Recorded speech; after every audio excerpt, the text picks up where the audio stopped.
नमस्कार विद्यार्थी मित्रमैत्रिणींनो, मी वसे मॅडम। तर 10वी महाराष्ट्र बोर्डचं जे सायन्सचं पुस्तक आहे त्याच्यामध्ये तुम्हाला शिकायचे बघा ॲनिमल क्लासिफिकेशन। तर त्याच्यामध्ये काही क्लासेस शिकायचे, त्याच्यामध्ये एक आहे क्लास रेप्टिलिया। तर तो सोप्या पद्धतीने कसा शिकायचा ते मी तुम्हाला सांगते बघा। आता एका गाण्याच्या चालीमधून आपण तो शिकणार आहोत। आता त्याच्यामध्ये काही शब्द मी वापरलेले आहेत। RD म्हणजे rough and dry, HNT head, neck and tail.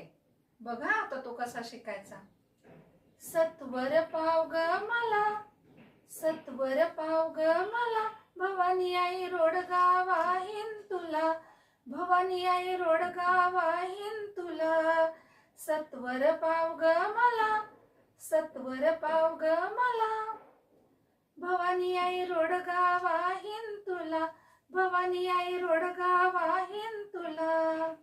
नंदेच cart किरी किरी करत, नंदेच कार्ट किरी किरी करत, खरूज येऊन दे त्याला, खरूज येऊन दे त्याला।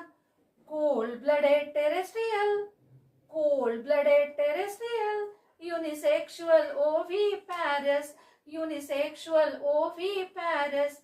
Crawling, creeping, limbs are absent, RD scaly, skin is present, HNT abdomen, HNT abdomen, cold-blooded terrestrial, cold-blooded terrestrial, unisexual oviparous, unisexual oviparous। तर विद्यार्थी मित्रमैत्रिणींनो, याचा पुढचा भाग शिकायचा असेल किंवा म्युझिकल बायोलॉजी शिकायचा असेल तर हा जो नंबर आहे 9922888626 त्याच्यावरती जरूर मला संपर्क करा, ऑनलाईन आणि ऑफलाईन क्लाससाठी। Thank you very much.